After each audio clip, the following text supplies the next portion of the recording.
Kang Hendro tolong diwedar masalah wudhu Kang. Iya itu di kolom komentar ya, itu ya di kolom komentar di YouTube.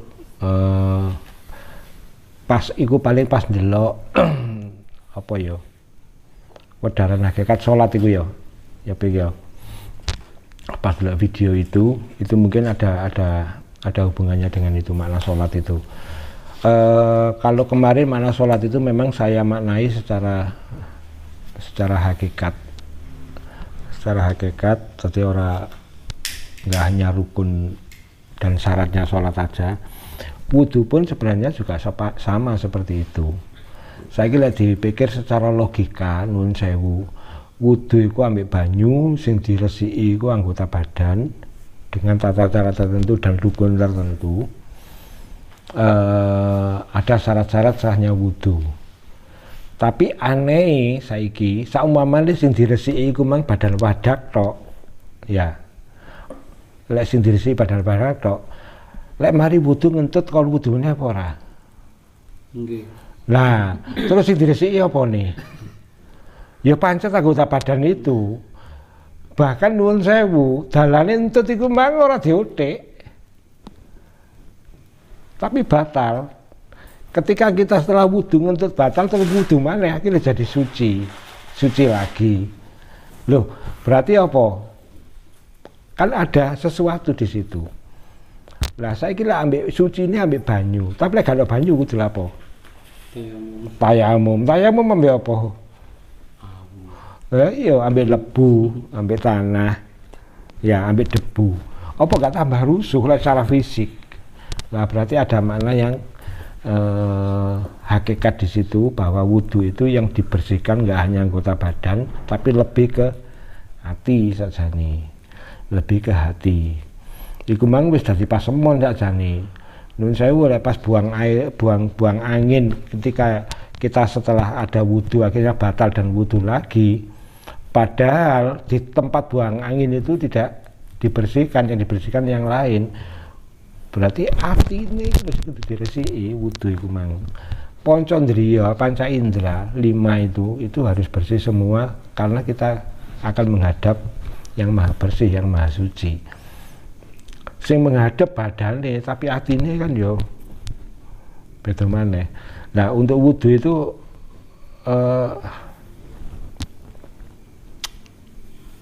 apa ya, sebenarnya gini, ono mazhab yang mengatakan bahwa bersenggolan dengan perempuan yang bukan muhrim itu batal. Terus kemudian ono mazhab lagi, lek bersentuhan dengan suami istri itu batal. Ono sih enggak batalno. Padahal lain jenis ya, lain jenis. Saya akan lebih mengarah ke hati, lebih mengarah ke nafsu. Ketika kita setelah wudhu dan nafsu kita tergoda, meskipun tidak menyentuh, batal misalnya wudhu ini, harus mensucikan diri lagi. Soalnya apa? Godaan nafsu itu sebenarnya tidak hanya bersentuhan, dari pandangan, pendengaran, itu bisa membatalkan wudhu. Kalau itu akan memicu syahwat kita, itu wis batal pisan.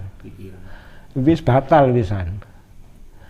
Enggak hanya bersentuhan, itu secara fisik kan. Jadi wudhu itu kita maknai secara harfiah dulu, secara syariat, bahwa itu, terus kemudian dinaikkan nang torekot nang hakikat. Hakikatnya ya gue mang resik. Enggak hanya rogo tapi jiwanya juga resik. Jiwanya juga resik. Jadi yang lebih penting makanya pas nun sewu ada tata cara sholat. Ketika wudhu gue habis dijawab apa uluk salam nang banyu sing katiga wudhu itu ada.